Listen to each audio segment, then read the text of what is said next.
सभी दोस्तों को मेरा राम राम। जब भी किसी ग्रह का राशि परिवर्तन होता है, विशेष तौर से शनि, राहु, केतु और गुरु, तो लोगों में एक भूचाल सा आ जाता है, एक अड़कम सा मच जाता है कि मेरे ये कैसा आएगा। किसी के साढ़े साथी लगेगी, किसी के ढैया लगेगी, किसी के ढैया जाएगी तो किसी के साढ़े साथी जाएगी। तो जिनके जा रही है वो तो खुशी मना लेते हैं, लेकिन जिनके आ रही है वो पहले से ही डिप्रेशन में आना शुरू हो जाते हैं। अब ये आधा अधूरा ज्ञान जैसे सोशल मीडिया पे कई लोग डाल देते हैं कि साढ़े साथी मार देगी। अब उसमें या तो उनको ये बताना चाहिए कि हर एक साढ़े साथी पनपाती भी है, साढ़े साथी खराब भी करती है।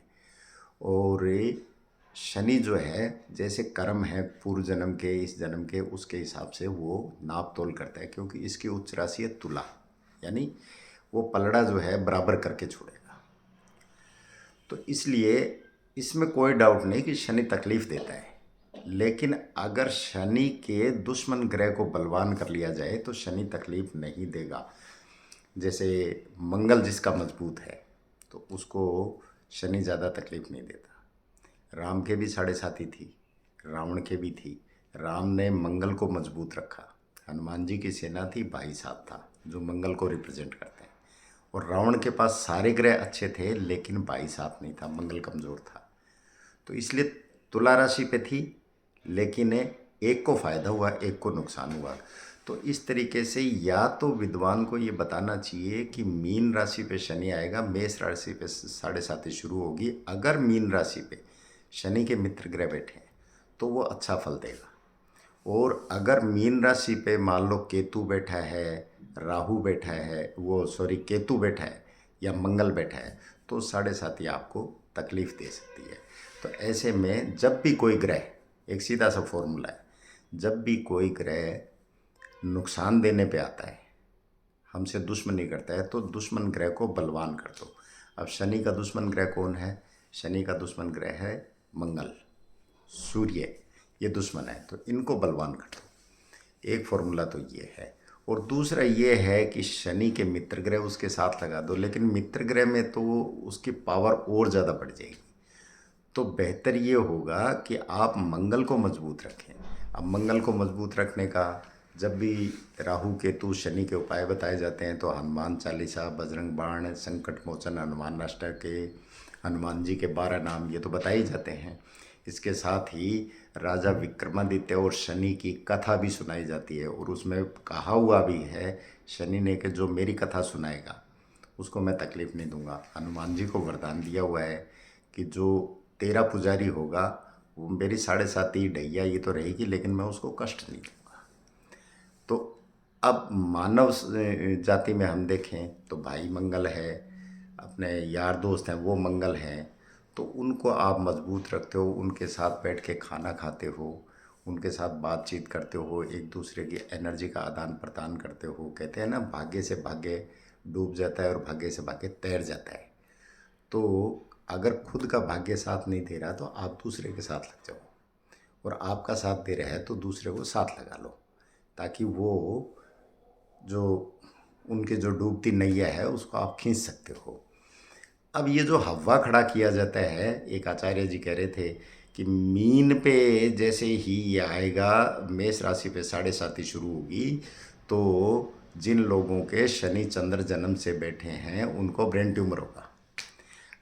अब पूरी दुनिया का छोड़ो, आप हिंदुस्तान का भी हम लेते हैं, 150 करोड़ की जनता में 100-150 करोड़ तो 100 करोड़ तो ऐसे होंगे, सॉरी, 2-3 करोड़ तो ऐसे लोग होंगे जिनके ये योग मिल जाएगा, और 5 करोड़ ऐसे लोग भी मिल जाएंगे जिनकी ये राशि होगी मेष। तो क्या सभी के वो बीमारी हो जाएगी?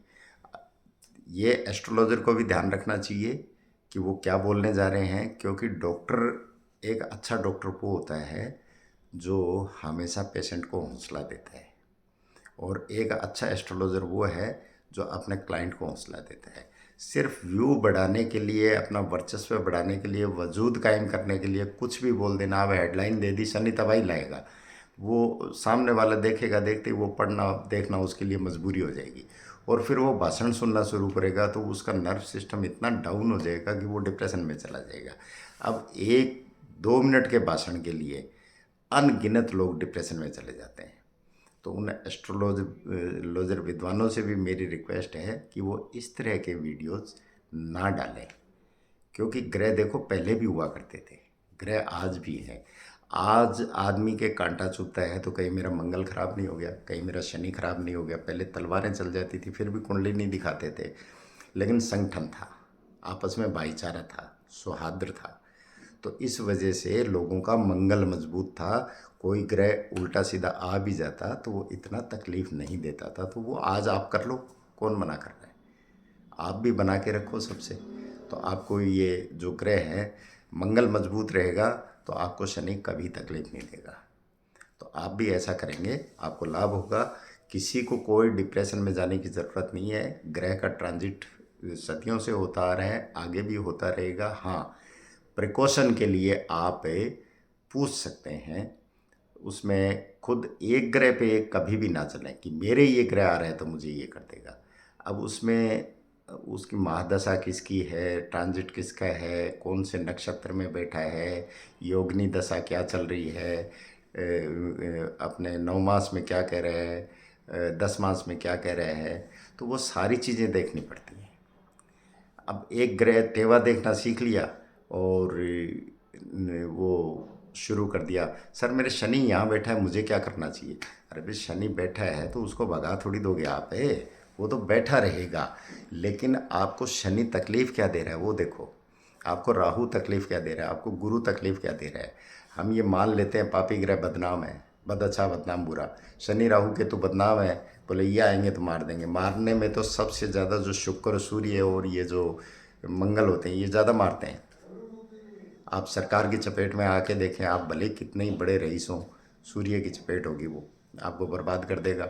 शुक्र है, ये जो बार में और इनमें बैठे रहते हैं जो उजड़े हुए आशिक, सारा कारोबार वगैरह उजाड़ के और अय्याशी में वो बैठे रहते हैं, वो शुक्र की मार होती है। तो कभी ये ना सोचें कि शनि मारेगा। तो इस चीज़ का ध्यान रखते हुए अपने मंगल को मजबूत रखें, आपको साढ़े साथी कुछ नहीं कहेगी। नमस्कार, धन्यवाद।